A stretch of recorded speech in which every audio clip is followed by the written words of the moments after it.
morning. Good morning. Welcome back to Sideline, a special Turkey Day edition. I'm the NFL genius, and joining me is someone that joins me every Thursday night. He's not guarding the 2. He's guarding the 3. Mr. Brett Guardy 3. Hey, how's it going, everybody? Have a happy Thanksgiving. Happy Thanksgiving to you, Brett. Happy Thanksgiving to the dog in the background. We always love your dog. Oh, thank you. In the upper right corner, we got the person that creates the graphics. Jordan created the graphics. Create the intro for the show. It's me. It's Key. So thankful to have you join us this Thanksgiving morning. Good morning.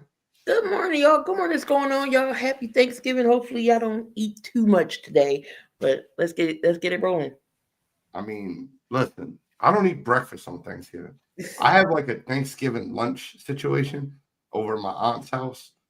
We watch the Lions and whoever they play. Today it's the Packers. And at halftime, the food comes out of the first game. And that's like the first meal I eat in a day. And then the second half, you get the pie, apple pie, pecan pie, pumpkin pie. And then later on in the night, I do a Friendsgiving. So I go to a buddy's house. And they got a whole setup. They got a whole spread. Yeah, so it's like you get a lunch, and I leave right at the end of the Lions game. So hopefully I miss like the first drive or 2 of the 4 o'clock game. But I center my day around football. And that's what we do with Sideline. Listen, I don't know Brett with like meaty boys and like Mo with basketball. I feel like I'm the NFL guy. And at the end of the day, like I genuinely believe no one watches as much football as me. Like maybe coaches and scouts, but I'm a degenerate. I'll invite anyone that wants to take a picture of my NFL Plus package with the all 22 replays. Like during the second half of the Buccaneers-Rams game, which was awful, by the way, I didn't need to see anymore. So I watched the full Browns-Raiders game because I wanted to watch Fedor's full start. So, like, I'm a psychopath. I forgot my light's not turned. Y'all tell me. Look, there's a light now. I'm awake. What's up, my man? Miami did Super Bowl. I like it. I'm picking them this week, so we got a lot to get into. What's your Thanksgiving Day? Do you have a tradition, something that you're doing this year? I think it's funny. Normally, half the time my family just goes to Denny's. Are you going to Denny's today? Maybe. I'm not sure yet. Go, Go, Pack, go. That's how I know what Brett will be doing. Yeah. Key, I know we talked beforehand. My thoughts are with you. I understand it's a tough Thanksgiving for you. We love you. Hopefully someone makes you a really good plate today. That's all I want. Yeah, I mean, I got a couple of spots. I mean, hopefully either I go there or somebody just bring them to me. Either one. But I'm gonna be here. Me with the boy, he's gonna be yelling at somebody at the game. So I don't know what video game he's playing, but I'm gonna be hearing him yelling. But I'm gonna be watching TV. So, I mean, I'll be watching a lot of football today. It's crazy because we all have that relative that just be interrupting you in the middle of a big play. Like, yeah, can you look at my phone? No, it's 3rd and 7. They're on 34. They're down 6. Like I don't know. I'm watching the game. Talk to me.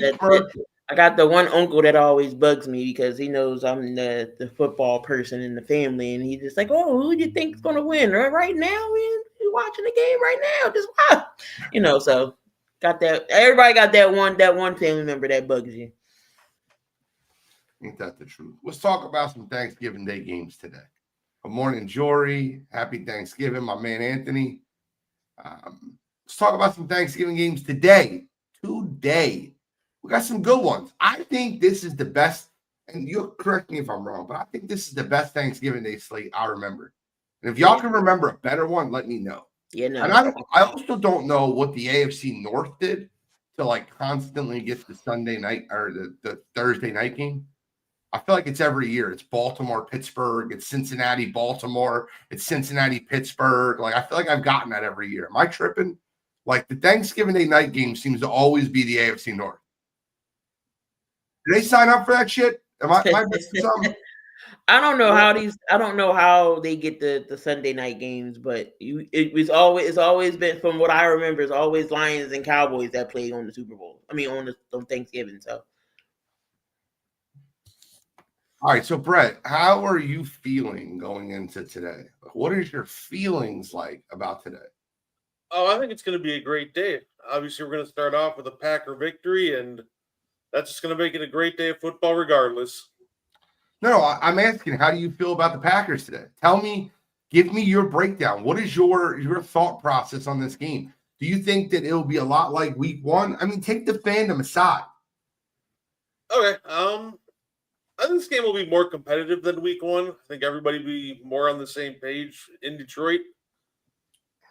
That being said, I do think that we can still beat them.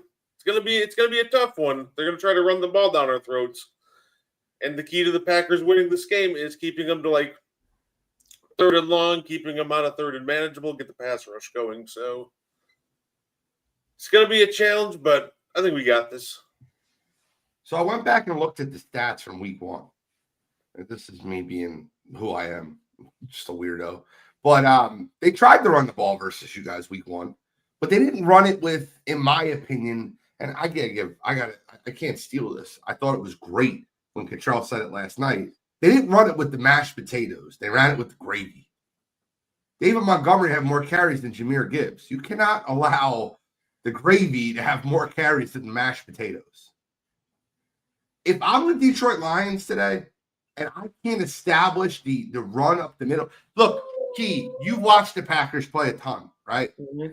Correct me if I'm wrong. I think the place to attack the Packers is either down the seams. You have to get the safeties biting. You have to run both plays down the seams. They run a ton of attacking zone defense and through the running backs, passing the ball to the running backs out of the backfield. Jahmyr Gibbs needs to be heavily involved in this game plan. Last week, Jamison Williams, who's I think is one of the biggest game breakers you can run into, had 0 catches. Didn't have no catches. That's crazy. There has to be a concerted effort to get Jahmyr Gibbs and Jamison Williams the ball more. What you think, Key? No, most definitely. Like for them to be Sonic and Knuckles, they're supposed to bounce off each other. You know, Batman and Robin, the Thunder and Lightning type of thing. For them to only use just Montgomery and not Gibbs. Gibbs is your leading back. Gibbs is your guy, and then it's Montgomery. For them not to use both of them, that's a dual threat. So when one of them or one or the other doesn't get one, that's when I feel like the Lions lose. They gotta get both of them involved. You know, Montgomery can catch out the backfield while Gibbs can run the ball, and vice versa. They both are good backs out. They both are good catching backs out the backfield. And then you have Jamison Williams who can get it over the top for you. And of course, Amara St. Brown. And then we got Laporta. He's finally back. So Laporte's playing that? Is he, Brown? I know he's. I thought he's out. Hold on. He's out. I thought he's out for the season. He had back surgery. Oh, okay. See, never mind. So you taking out the Laporta, but then you still have that rookie Tesla. Who can sneak in and maybe get you one, but the Lions offense has to run through Gibbs and Montgomery if they want to establish at least the passing game. Y'all gotta use both of them. Y'all gotta have mashed potatoes and gravy on this turkey day. See, I don't agree with that. I think that you need to give Gibbs the lion's share. Like, I don't think it needs to be like Saquon and Tank Bigsby is in Philadelphia, 10-1 in carries. But it's got to be 8-1, 7-1.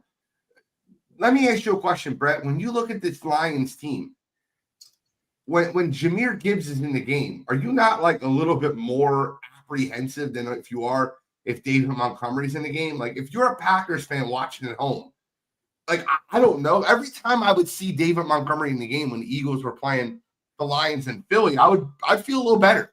I'd feel a little bit like, oh, it's a little little bit of a break. It's like seeing the Cowboys without CD Lamb. I'm like, well, feel a little better there, you know? Bro, what's your thoughts on that? No, absolutely. Jahmyr Gibbs just has such a big playability that you feel a little better when he's off the field. So no, I completely agree with that. I like this. Lions Packers is gonna be my first half plate. Chiefs Cowboys going to be my second plate and nap. And then Bengals Ravens is going to be my thirds and dessert. I like it, Jor. I like it.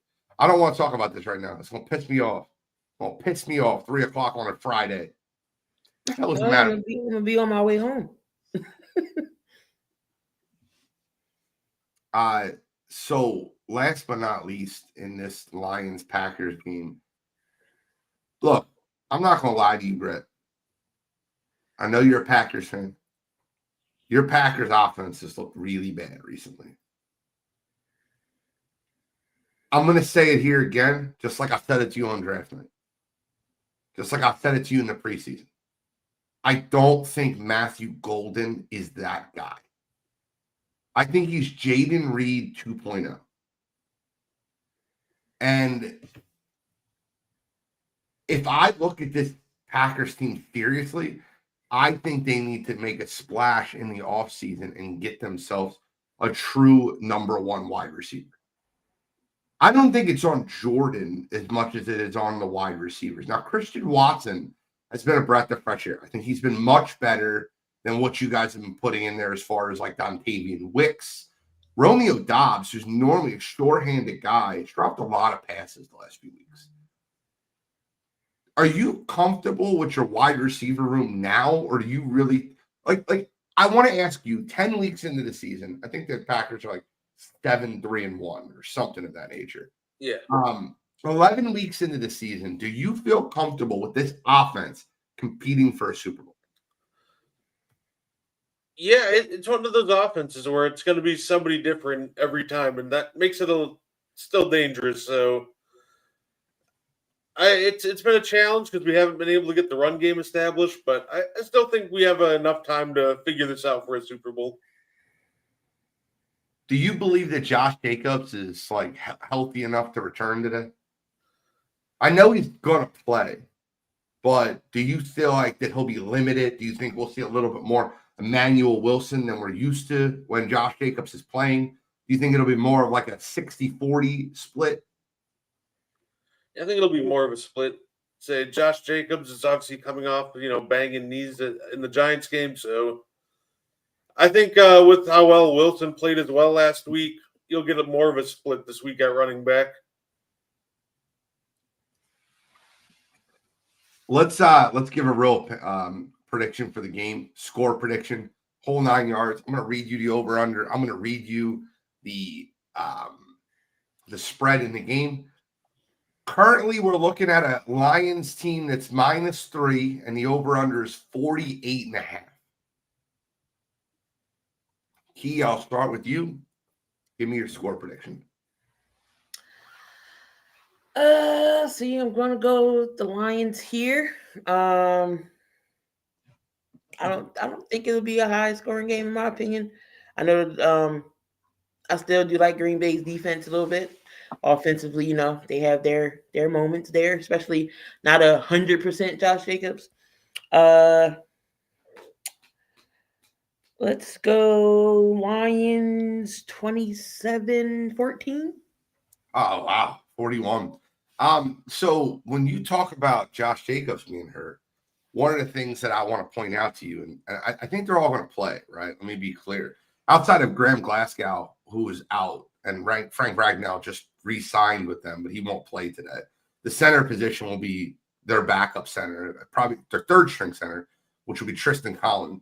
Khalif Raymond's out. Brock Wright's out. Taylor Decker's questionable. Penei Sewell's questionable. Tate Ratledge is questionable. All three of those are offensive linemen that are questionable. I think they're going to play. Terrion Arnold's questionable. I think he's going to play. Kirby Joseph is out. The Lions are dealing with injuries just like last year. I'm the Lions. I got to find a new strength and conditioning coach. Somebody's got to come in. Or Dan Campbell's got to calm down on hitting at practice because these teams always seem to be injured in the middle of the season. With that being said, I don't know in this game. This is the biggest coin flip to me. I think it's the hardest game to predict during the day. And I guess my gut tells me this. If the Lions lose this football game, they're not going to make the playoffs. And I don't want to eliminate the Lions right now from the playoffs. So I'm going to say the Lions win this game 23-20. I think it goes under the total. I think it's low scoring. But if the Packers are able to stuff the middle and stop the run early, I think and Jordan Love does not turn the football over, which second half of the season, he's done a very good job not doing that. I think the Packers could win this football game. This is the game in which I love to give you like bold statements like this team's going to win. I don't know. So don't beat me up if I'm wrong here. But I got it 23-20 Lions under and then a push on the spread. Brett, tell us that your Packers are going to win and how. Yeah, no, I think that we can still get to them through that O-line. Obviously Ragnow's back, but not today. So I think as long as we stop the run early, force them into passing situations, we can completely gut that offense again. So I'm confident. I think that we pick up the win, and I think it'll be a close one, though. I think it'll probably be like a 2017 game. Packers. So low score. Yeah. All three of us have the under, so I'm assuming this game will be 60 points scored. I'm obviously kidding. Exact opposite of what we picked. Second game on the docket, and this is normally my favorite game, and I'll tell you why. Recently, maybe the last 15 years, I think the record's like 5-10 in their last 15 Thanksgivings. I love watching the Dallas Cowboys lose. Why I eat dinner? It is like I am an Eagles fan, but my second favorite team in the NFL is whoever's playing the Dallas Cowboys. And Key, I know you can relate to that, living in the city of brotherly love. We hate our brothers. They're not our brothers. We don't like them down in Dallas. Dallas, Fort Worth, we can't stand. And there's nothing better than watching a Cowboys fan get super excited.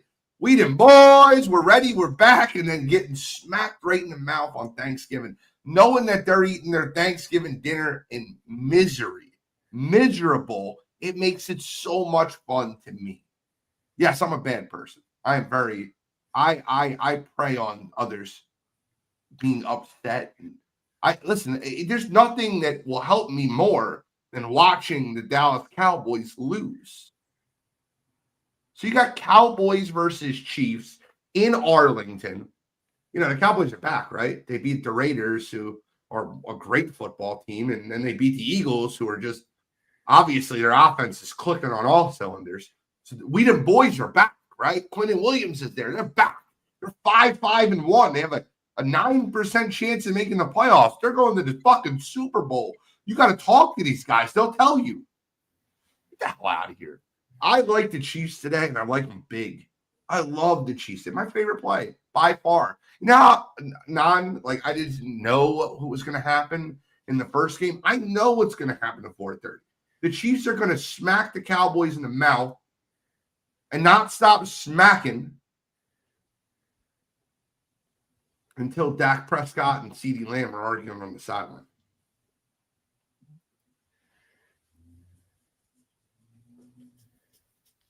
What do you guys think, Cowboys versus Chiefs? Again, they got Quentin Williams, what's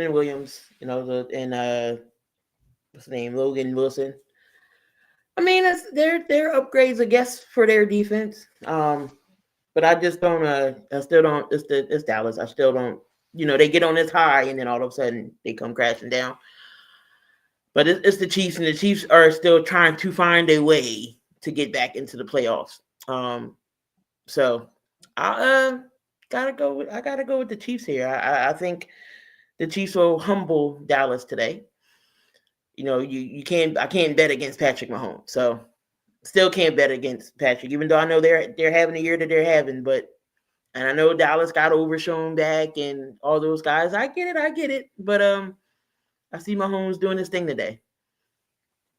I like see this. I'm right here, right? I gave my prediction last night on Wire to Wire. I think it's 42-22 or 23 or 24. I'm right here. I like the Chiefs today big. I think that it's going to be an under, an over, and an over for the over-unders. And I think this game is the easiest over of the day. I think the Chiefs don't stop scoring until the game's over. Give me Rashee Rice. Give me Travis Kelce. I got a spotting for you. I got a person that I want you to look out for, right? Listen, I know you're sitting at your dinner table and you're trying to win a couple dollars. Put $5, $10 on a Tyquan Thornton anytime touchdown as they catch him down the sideline for a 50-yard bomb as Mahomes hits him in stride. I love the Chiefs in this football game. Brett, where are you at? I'm in the same spot as you guys. I really, really like the Chiefs here, and I think they win it comfortably. I'm going to predict like a 30-21 game. So I'm really liking the Chiefs in this one. I just don't think they have the passing defense to stop the Chiefs right now. Hold up. We the boys, we're going to hear that right after the game. I cannot wait. Patrick Mahomes going to be eating the turducken. Patty Ice. Look, we'll get into Philadelphia shortly. I think the key to the game for Kansas City is to take advantage of the middle of the field. Cowboys run a lot of cover 3 defense. So if you're looking for a couple bets to place today during your Turkey Day specials, Travis Kelce and Rashee Rice love to roam the middle of the field. I would look at their over in receiving yards. I think both of them have huge days. When the Cowboys run cover 3, they're running 3 deep safeties, and they leave the seams open. It's a spot where Philadelphia had a ton of success to start the game. Also, Isaiah Pacheco is back today. So you're going to get a little Pacheco Hunt action in the backfield with a little Braden Smith, who's been playing really good football for Kansas City. Sorry, Brashard Smith, not Braden. I'm thinking of I was just talking about college basketball last night, and I'm thinking about Purdue. But I think that the middle of the field is open. I think the Chiefs. I don't know how the Cowboys stop the Chiefs. I don't know what the method of victory is. I don't know where they get stopped that they need. Do I feel confident that George Pickens and CeeDee Lamb can catch a few balls versus that Spagnuolo defense? Absolutely.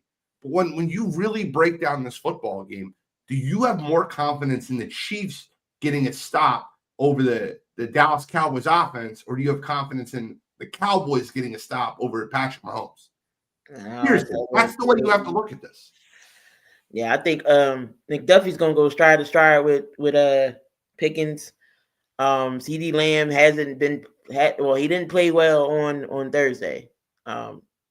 So I mean, and plus he's dropping balls that should be caught. So this game's gonna be interesting. But I'm taking the Chiefs and Spags to defense over Dallas' defense. I mean, we'll see how everything goes. No Noah Gray, so look out for Big Bob Tunyon. A little reference for Brett. Little Big Bob Tunyon action. Yeah, Rob Ton, great player.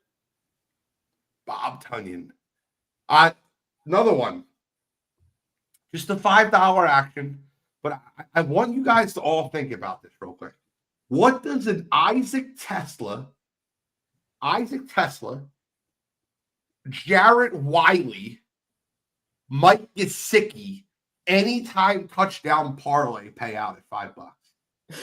Go throw $5 on it. All 3 of these guys can score today. No Brock Wright, no Sam Laporta. Isaac Tesla is the guy that you need to look at in the Lions game.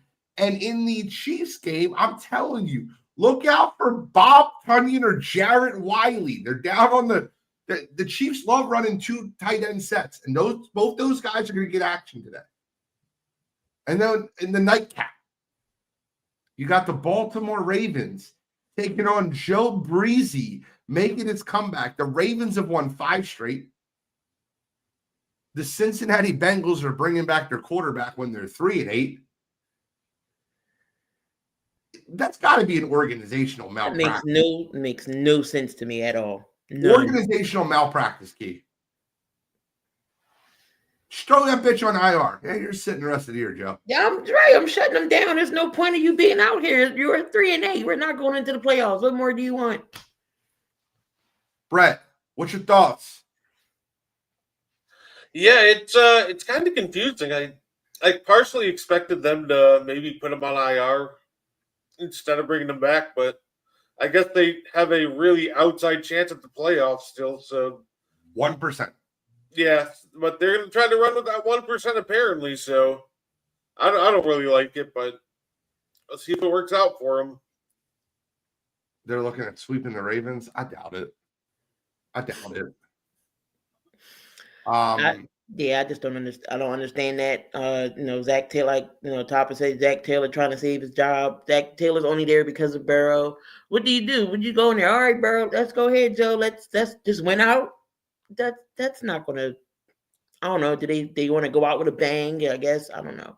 But I would still. I'm not playing him, or I'm going to have him as a backup role. Just let Flacco go out. Like I'm not even going to start. What are we playing for? Seed in position for the draft? Like what are we doing? Their first round draft pick, Shamar Stewart's on IR. Their best pass rusher, Trey Hendrickson, is out. Lamar Jackson is going to have a field day. He has not run the ball very often. I'm telling you right now, Derrick Henry and Lamar Jackson are going to go over on their rushing yards. The Cincinnati Bengals are going to have to stack the box to try to stop the run, and you're going to see some big plays. Fireworks in the 8 o'clock game. I think Jamar Chase and Joe Burrow will somewhat keep up, but when you have no T. Higgins and you can focus primarily coverage on Jamar Chase, Andre Yoshivas, Mike Gesicki, here's a guy to look for in the Bengals organization. Mitchell Tinsley is a name to look for. That's another guy you can throw in that anytime touchdown parlays of little Mitchell Tinsley. But the Bengals as a whole, I don't give them much shot at winning this football game. I have the Ravens pulling away. I have more confidence in the Ravens getting stops than the Bengals.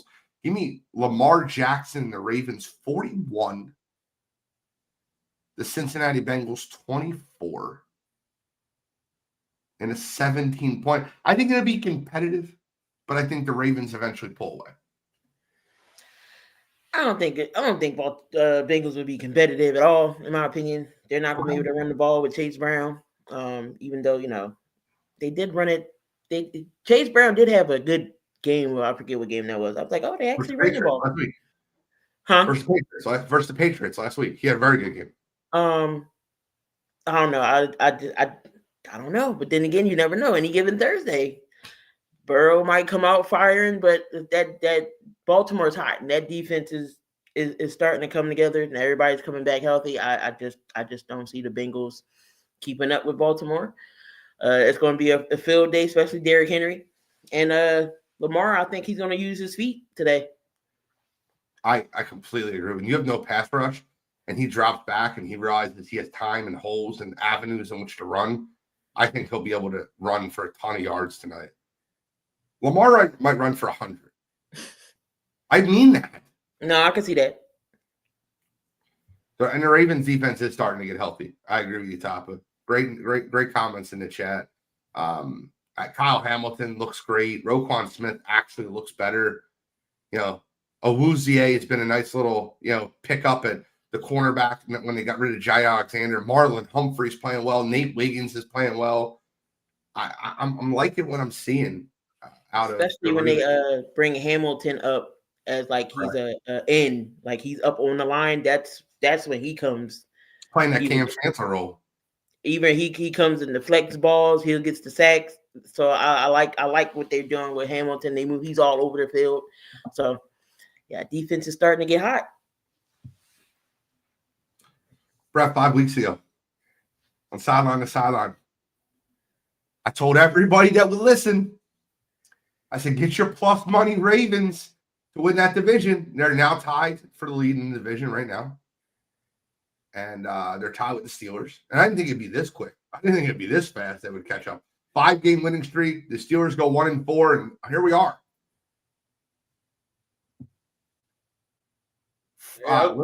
Yeah, Brett, did you give a score prediction on this game? I'm sorry. No, you're all good. I think it's good. I think the Ravens win. I think they beat the Bengals, and I think it's going to be like I'm going to say like 36-28 game. So okay, it's going to be a fun one. Friday afternoon on Prime. Black Friday in Philadelphia. You're going to piss me off. Blackout day. Look, I'm going to make something very clear. Number one, it's the biggest sales day of the year for me because I'm in retail. And in Philadelphia, when the Eagles play, it's a ghost town. So not only are you taking money out of my pocket, number two, I can't sit at home and watch the Eagles because I'm forced to work on Black Friday because it's the biggest sales day of the year. So it's a double negative for these assholes to be playing at 3 o'clock on Black Friday. Know whose idea this was? It pisses me off. I'm livid at this. This 3 o'clock bullshit on Black Friday. Give me the Friday night game. I'll work all day, get home at 7 o'clock, and have a 7 p.m. prime game. Don't give me this 3 o'clock bullshit. I'm pissed. I'm working tomorrow. This is bullshit. I'm gonna be wrapping up, getting ready to go home at 3:30. So at least I'll see people that are working tomorrow. Mm-hmm. I watch the game with every week. Jake, he's working.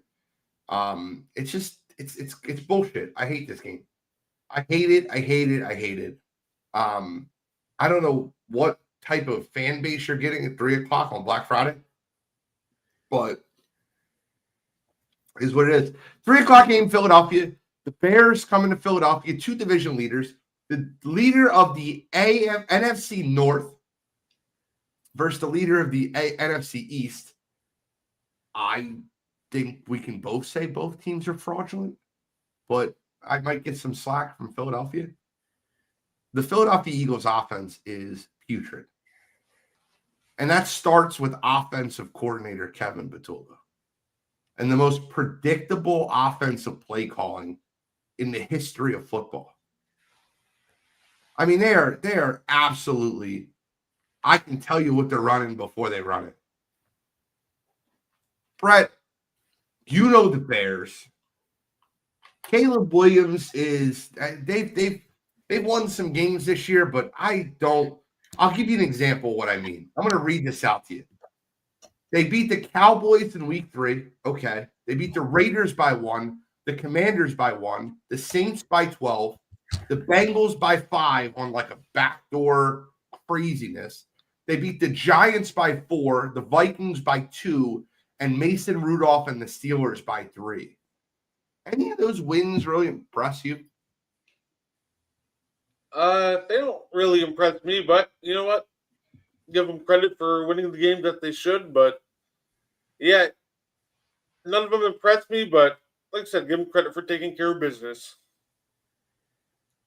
What do you think in this Bears-Eagles game? You know what? It's going to be a tough one, but I really am I'm rooting for the Eagles today. I want them to take down the Bears and knock them down a peg, so call it the division hater in me speaking, but give me the Eagles today. Oh, yeah, the Bears-Eagles friendship. I've heard nothing about this. I've heard everything about this. The Eagles are 3-0 versus the NFC North. The Bears are 3-0 versus the NFC East. Mm-hmm. And the Twitters have been going back and forth, thanking each other, but the friendship is on hold. I don't think we're friends. I mean, obviously they've helped us this year, but we've helped them by beating the Packers, Lions, and Vikings. Key, how do you see this game playing out? Anything can happen, honestly. The way the Eagles offense has been playing is just it's like you got a kid and you keep telling them don't do this. You know, you keep saying the same thing over and over over about this Eagles offense, this Eagles teams, and what they need to do, and it's just tired of talking about it. You're just getting to that point. You're just tired. We know what the Eagles are capable of. When click on our cylinders, we know what they can do.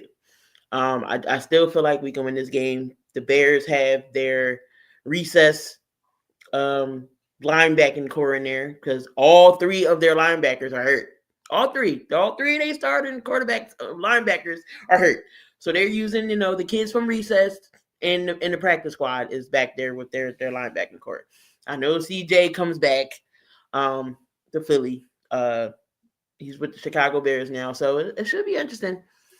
But I still think we win this game. Defensive wise, I think our line can get to Caleb Williams. Hopefully, we don't solely rely on our defense to bail us out. We saw how that happened last week. So I still got the Eagles winning this game. Jalen Johnson looks like a full participant Wednesday's practice. Looks like Jalen Johnson will be back for this game. So the Bears will get some much-needed help in the secondary. Not sure if Tyreek Stevenson is going to play. He's listed as questionable. He didn't practice Wednesday. He's got a hip issue. But, yeah, TJ Edwards, Noah Sewell, both of them look to be out for this football game. Tremaine Edmonds is on IR. So, yeah, the linebacking core in Chicago is going to be – and they miss a lot of tackles there. And another thing about the Chicago Bears, their offensive line has done a very poor job of protecting. They've been better than they were last year, but they're not a great offensive line. I think the Eagles defense should have no problem slowing them down. I think the Eagles offense is going to still be anemic because I don't care who you're throwing out there. If your plays are so predictable like the Philadelphia Eagles are, they'll be able to sit on that hitch route. I'm tired of the same route concepts over and over and over again. Hitches goes. It's constant. I just wish they would go in the middle, slants, throw some screens in there here and there. I mean, throw a goddamn drag route, Key. A drag route. What did we remember what a crosser is? Like I just don't. The Philadelphia Eagles offense looks so bad. This is a CJ JP's asking Madden. He's not looking at the play sheet. He's pushing the button. Like, all right, this play works. Let's use it. It's not working though. Right. Trash. I said this last night. I'll say it again. I said it on Coffee and Sports. The Eagles will not win the Super Bowl with this offense. Will not win the Super Bowl. Nope. So, just my opinion. Reed Blankenship looks like he's going to play. That'll be helpful. Dory Jackson was just cleared, so it looks like he'll play. Devontae Smith is the questionable one. Did not practice on Wednesday, so we'll see what today tells us. But Landon Dickerson's questionable. Lane Johnson will not play. So you're going to get a lot of Checker Fred. What's your thoughts on the game? What is your score prediction, Key?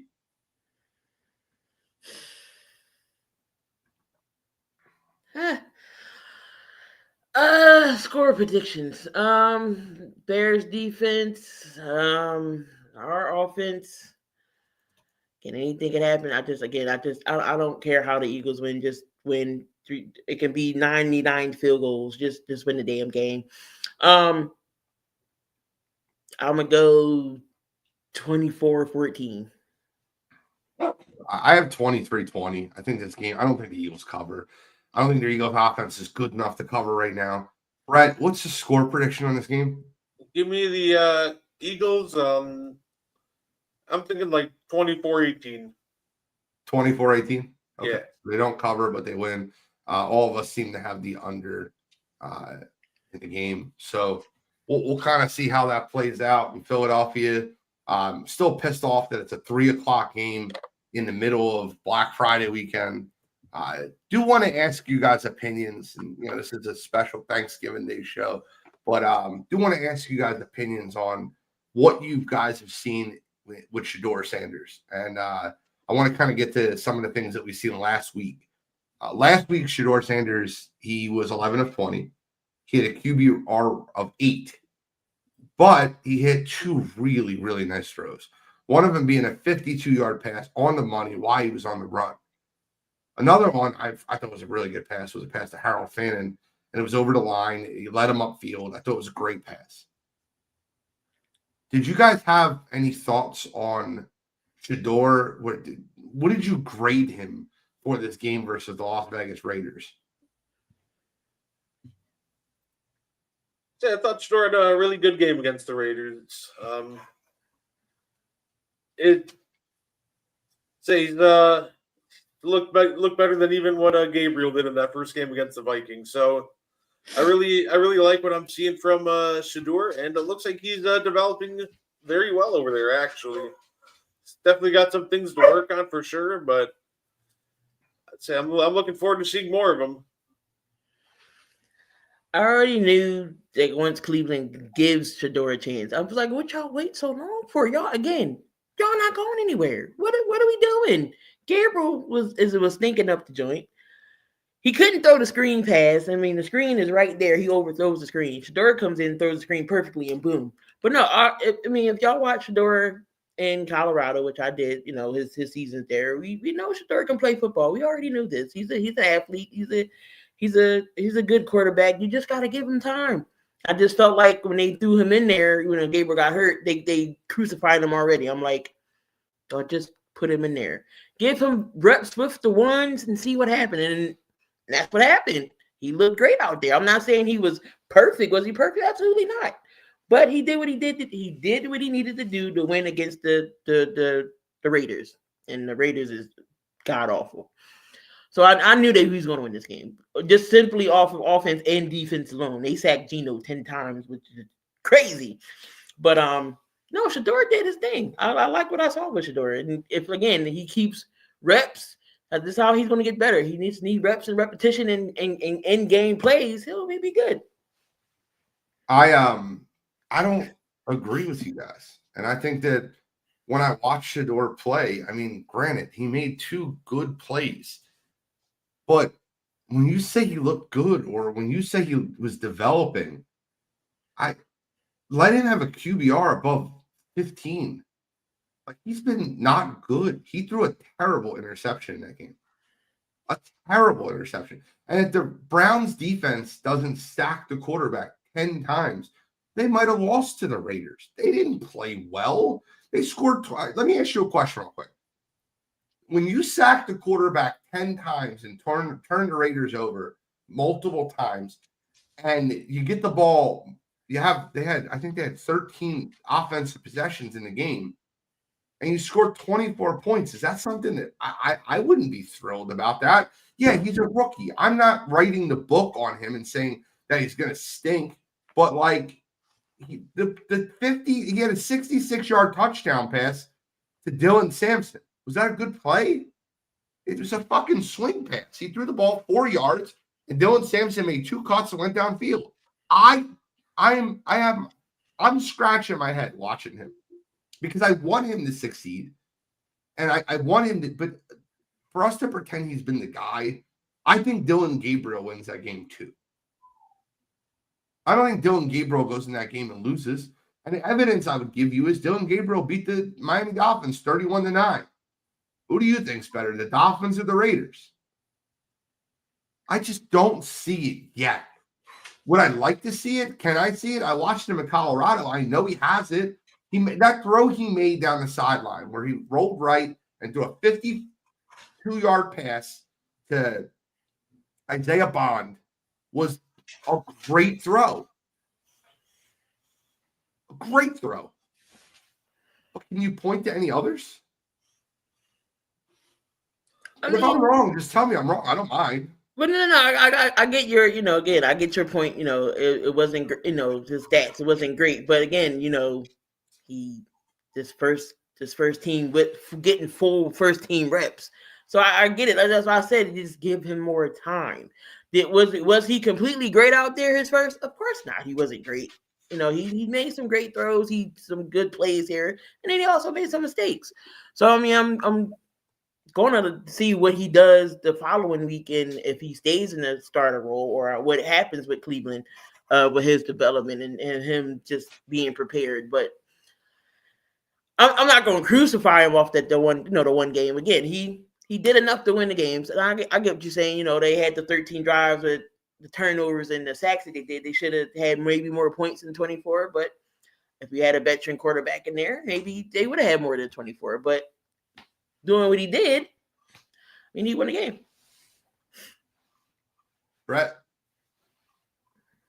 Well, to be fair, I figured if he went in there and he obviously doesn't. He still need to work on some things. He's got to maybe read the field a little quicker. But overall, he went in there and as much as he had things to work on, first start as a 5th-round quarterback hitting the win. I was impressed. I obviously agree that he still has a lot of things to work on, but you know what? For the situation given, not really getting a lot of work with the first team, I'll take it. I only think the chemistry gets better from here with Shedeur and the starters. I guess. I just don't. I think the Browns have cake on their face in the situation of where they drafted Dylan Gabriel in the 3rd round. And to give up on a 3rd-round draft pick that you chose to start after 4 weeks is not really fair. And granted, I know Shedeur's the bigger name, and I know Shedeur was projected to go higher, but they didn't draft him higher. So can you imagine being Dylan Gabriel? You're drafted in the 3rd round. You're a developmental piece. You got 4 games to work out any kinks. You went 1-3. Not terrible, not great. And you're just, Shedeur's now the starter. That's it. Dylan Gabriel's cleared concussion protocol. Shedeur's the starter. I don't like the situation he's walking into in San Francisco. He's playing San Fran this week. I think that Robert Saleh defense is going to make him look silly. Yeah, Shedeur's going to get ate up. Just an opinion, though. Obviously, we all have opinions. Everyone has one. It just, I like the 49ers in this football game Sunday. Same. Yeah, I don't, especially with that, Shedeur hasn't seen that type of defense. And Robert Saleh is going to make sure that he feels it. So it may not be a good day for Shedeur that day. That I will agree. Is it time to admit that J.J. McCarthy stinks? You've been stunk. Yeah. My question is, I asked this last night, and Bill and Cottrell they're just like, oh, it's 5 games. He started 6 games or whatever it is. And, he's a project. But when you draft a kid in the 1st round, 10th overall, that won the national championship, that's not a project to me. And by the way, I've never seen this before. You guys correct me if you guys have seen this. The independent neurologist didn't put J.J. McCarthy in concussion protocol. The Minnesota Vikings did. What? They're like, I think he's got a concussion. Sit him out. I think it's so they can sit him without, I honestly believe they looked at the schedule and like, we're going to go play Mike McDonald in Seattle with this quarterback. Absolutely not. I think that they are giving up on him now. And I think it was very obvious when he was the emergency quarterback and they had Carson Wentz out there with one shoulder still playing football. Kevin O'Connell wants to start someone else. And he doesn't want to destroy his young quarterback's confidence. So it's injuries or it's concussion protocol. They're starting Max Brosmer Sunday at Seattle. Talk about feeding the kid to the wolves. That's not going to be no better. I feel bad for Jefferson. Addison too. Addison hasn't been doing his normal numbers either. Max Brosmer, 4 games played, 5 complete passes on 8 attempts in his career. I think he played 1 year in college too. I think he started 1 year in college. Let me just check real quick. I'm almost sure he started 1 year at Minnesota. Like I get Kevin. He's a one-year starter at Minnesota. Played 13 games, had 18 touchdowns, 6 interceptions in college. Normally, those college numbers are supposed to be. Normally, those college numbers are supposed to be like inflated, right? What's popping, Mo? We're talking about JJ McCarthy being basically put into concussion protocol. And them starting Max Brosmer, who started 1 year in college and never started in the pros. First game as an NFL starter is going to be at the Seattle Seahawks. That's a tough way to start your NFL career. But for what it's worth, and I know little about the young man you just mentioned, he can't do much worse than JJ McCarthy. He might actually do better. I don't know, man. I think if there's somebody that's less prepared than JJ McCarthy, it would be Max Brosmer. I mean, this guy is one season in the Big Ten he's played, and he didn't even have good stats. I don't know how he's on an NFL roster. Guys, I pride myself in knowing a lot of guys coming out of college. I have no idea who this guy is. I'm sure Dante knows who he is. I have no fucking clue. You up on your Max Brosmer stuff? I mean, I get nobody got him in fantasy this week. I know that. No, how much do you know about Max Brosmer, Key? I don't know who that is. That's my point. And I consider you an astute football mind. Yeah, I don't know who that is. Yeah, I don't know who that is. Hey, you might as well keep JJ out there. I mean, I don't know who that is. Or sports gives us compelling stories that we don't always see coming. Max Brosner could be the worst of the worst, or he could come out of nowhere and be the new Kurt Warner. That would be the most surprising thing to happen on Sunday, is if Max Brosmer came out and was just that guy. Because Sunday's slate of football stinks. All the good games are on Thursday and Friday. Mm-hmm. Like, you got San Fran and Cleveland. That's a dud. Jacksonville and Tennessee. What? Sunday's slate is terrible. Houston, Indy, I guess. New Orleans, Miami. Falcons, Jets. Cardinals, Buccaneers. Red zone day. That ain't even. I didn't know what's going to be. This would be a day to go. Listen, you want to go Christmas shopping, sweetheart? This might be the day. Like, I'm sorry. Minnesota with their 4th-string quarterback for Seattle. The Rams at Carolina. The game of the week is Buffalo, Pittsburgh. Oh, God. And I don't even know if Aaron Rodgers is going to play. Then you have Raiders, Chargers. And then Sunday night, you've been waiting all day for Sunday night to watch the 3-8 Washington Commanders. Like, what? What a terrible slate of football. You want to watch football, watch it today. And tomorrow. That's it. Yeah. I'm so sick about tomorrow. Mo, we were yelling about this earlier. Friday at 3 o'clock. I'm in retail, Mo. I got to work Black Friday. I'm missing the goddamn Eagles game because they have a Friday at 3 o'clock game. He is working. Jake, my guy Jake that I watch the sports with is working. Brett, you working Friday?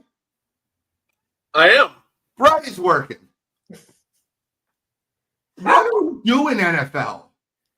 I understood putting Jets Dolphins on last year on Black Friday because no one gives a shit about the Jets or the Dolphins. Facts. Chris.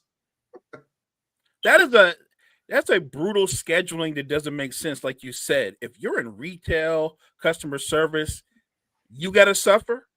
That's terrible scheduling by the NFL. Why? But why? I don't care having it on a Friday, but why at 3 o'clock? Right. Give me 7. 7 o'clock. People are on their way home. You know, they can settle in. I think that's where the ratings are coming more at. You're not going to get no ratings at no 3 o'clock. I agree with Key. I did have one more thing for you guys before we wrap up. There's no really good games on the Sunday docket. We went over all the other ones.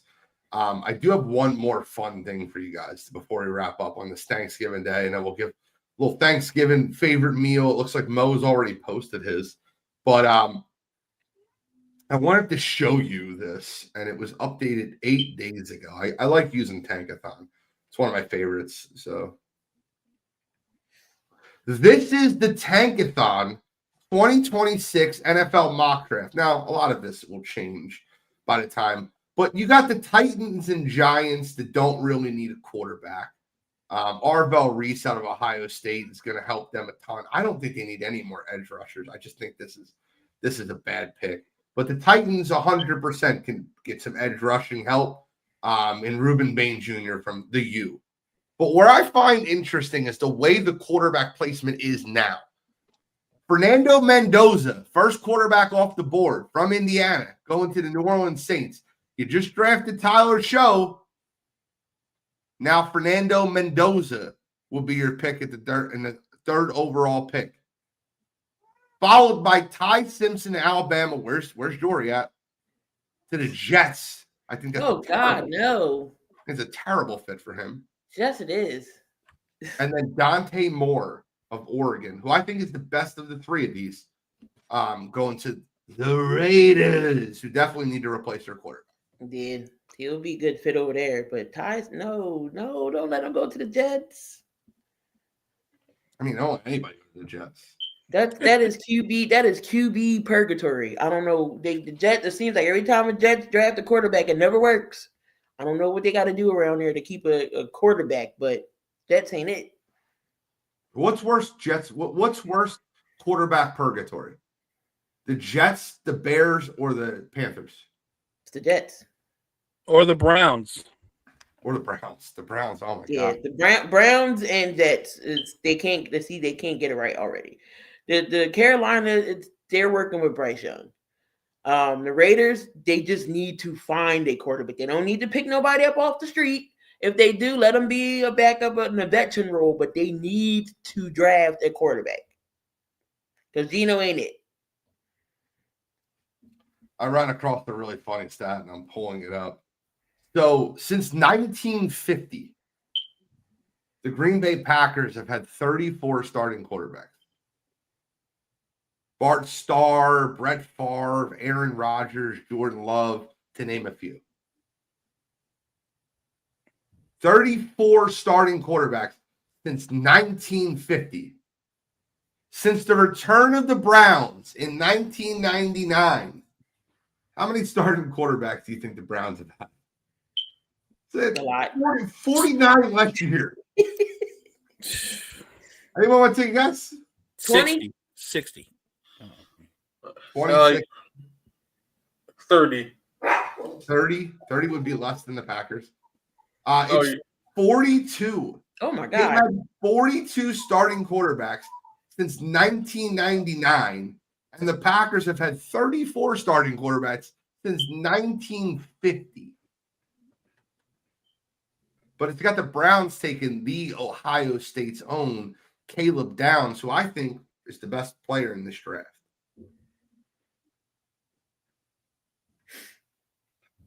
You got Carnell Tate from Ohio State going number 10 to Miami. I don't understand that. We're just drafting another wide receiver. Like I don't get it. But who Tennessee got coming out? I know they're not going to draft another QB.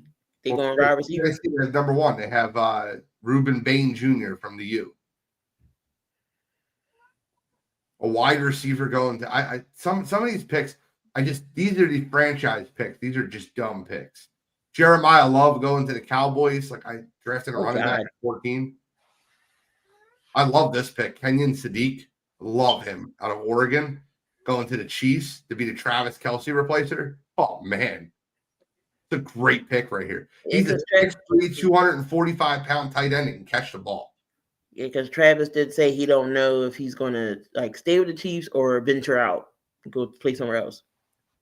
Spencer James, Mekhi Lemon. By the way, the comparables to Spencer James from All-American. And Mekhi Lemon is insane. But 5'11" Makai Lemon, 5'11" Spencer James, 195-pound Makai Lemon, 195-pound Spencer James. University of Southern Cal and GAU, which was Southern Cal on the show. Don't lie to yourself. Going to the Buffalo Bills, I think is a great pick. And then you look at the rest of this, the Eagles taking a wide receiver is goofy. I think that's a dumb play. Unless they're getting rid of A.J. Brown, which I think they will. I got to see how that plays out. But adding to the current roster, that doesn't make any sense. I think the Eagles will just take another Georgia linebacker. Anything stand out to you guys in this first round? No, I just don't like the Ty Simpson pick. But Do you not like it because it's the Jets? Like if you're the Jets, but I know they needed quarterback. It's just with the curse with the Jets picking a quarterback. That's all. If they do go Ty Simpson route, I just hope and pray they put somebody around them. I mean, yeah, line's been good. Go ahead, Mom. I'm sorry. I know. I'm just saying. I'm with Key. I don't want him to go to the Jets, but the Jets are doing what they're supposed to do. They have to draft a franchise quarterback. Let's just hope they bring in a quarterback guru who can work with them, because obviously the history of the Jets, they don't have a good quarter. I mean, between them, the Bears, the Browns, the Panthers, it's not lengthy in terms of quarterback success. Does Aaron Glenn stay, though?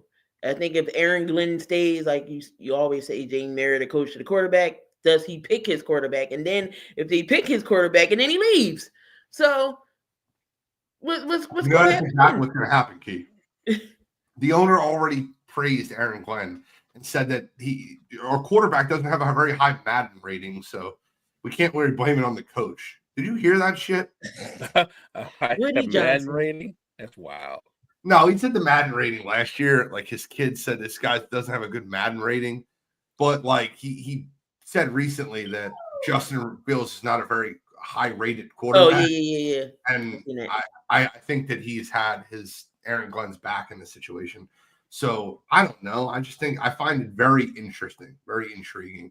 By the way, Kyle said, "How do I know the Patriots were taking a wide receiver?"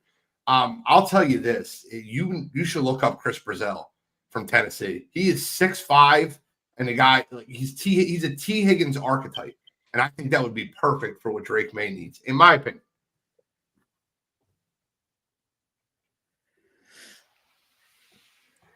Last thing before we wrap up. This is fun, nothing serious, but I see Mo's got the Southern mac and cheese. I'm going to ask you for your favorite meal, your favorite part of Thanksgiving, your favorite thing that you eat on Thanksgiving, something that, it could be whatever. It could be, Aunt Lucy's pumpkin pie. I don't care what it is, but what is your favorite thing that you eat on Thanksgiving?